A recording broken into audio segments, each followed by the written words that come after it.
নমস্কার বন্ধুরা, সিক্রেট ফ্লেভারে সবাইকে স্বাগত।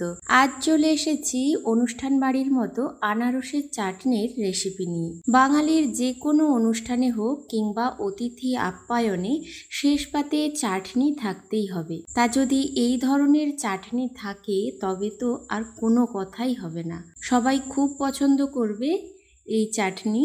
তো চলুন দেরি না করে বানিয়ে নেওয়া যাক আজকের এই রেসিপিটি।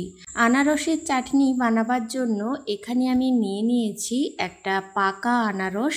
এটাকে এক সাইডে রেখে প্রথমে একটা ভাজা মশলা তৈরি করে নেব। তার জন্য গ্যাস অন করে একটা কড়াই বসিয়ে তাতে দিয়ে দিলাম 1 চা চামচ গোটা ধনে, আর দেব 1 চা চামচ গোটা মৌরি, 1/2 চা চামচ 5 ফোড়ন আর একটা শুকনো লঙ্কা। এবার মশলাগুলোকে মিডিয়াম আঁচে 1 মিনিট মতো ভেজে নেব। যখন মশলাগুলোর থেকে সুন্দর গন্ধ বেরোতে শুরু করবে বুঝে নিতে হবে ভাজা হয়ে গেছে, গ্যাসের ফ্লেম বন্ধ করে দিতে হবে। এবার একটা প্লেটে তুলে এটা ঠান্ডা হতে দেব। এটা এখন ঠান্ডা হতে থাক। এখন আমি আনারসটাকে ছাড়িয়ে নেব। একটা ছুরির সাহায্যে প্রথমে এইভাবে মাথার অংশ এবং তার উল্টো দিকের অংশ কিছুটা কেটে বাদ দিয়ে দিতে হবে। তারপর এর খোসাটাকে এইভাবে ছাড়িয়ে নিচ্ছি।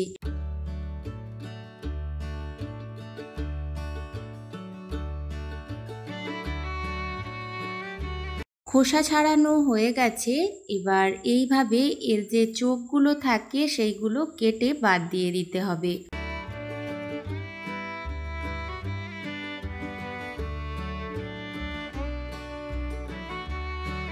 একই রকমভাবে পুরোটারই চোখ বাদ দিয়ে দিলাম। এবার আনারসটাকে 4 ভাগে ভাগ করে নিলাম। তারপর এখান থেকে একটা অংশ নিয়ে গ্রেটারের এই মোটা অংশের দিকে গ্রেট করে নিতে হবে। আনারসের নরম অংশটা গ্রেট করে নিয়ে এই যে মাঝের শক্ত অংশটা এটা ফেলে দিতে হবে।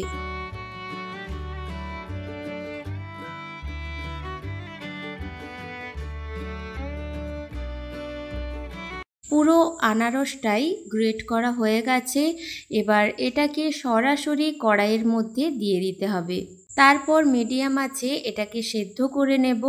আর সেদ্ধ করার সময়তেই দিয়ে দিচ্ছি 1/4 চা চামচ বিট নুন আর 1/2 চা চামচ রেগুলার নুন দিয়ে খুব ভালো করে মিশিয়ে চাপা দিয়ে লো টু মিডিয়াম আঁচে 2-3 মিনিট সেদ্ধ করে নিতে হবে।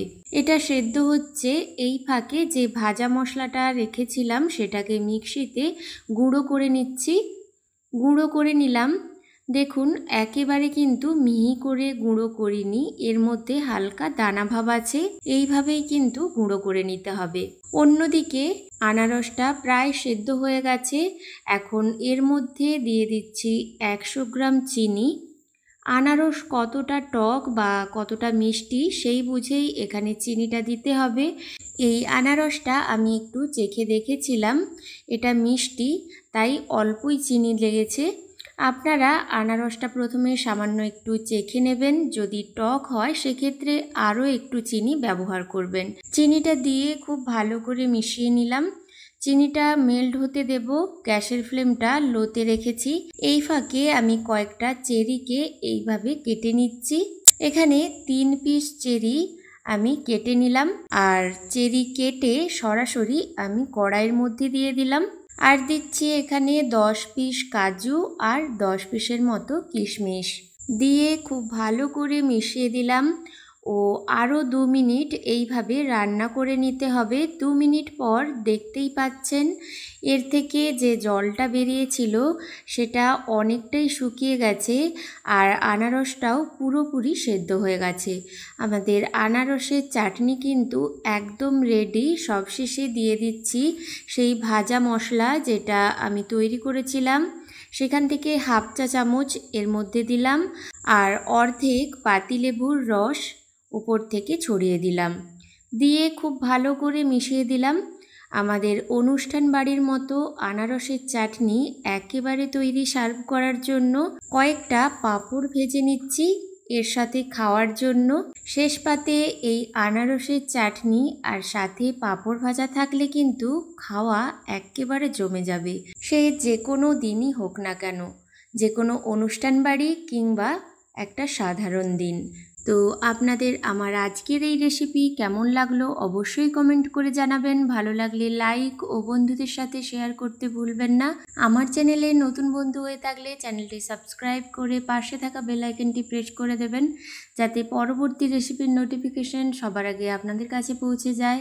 আজ এই পর্যন্ত, দেখা হচ্ছে পরবর্তী একটি রেসিপিতে। ততক্ষণ সবাই খুব ভালো থাকবেন।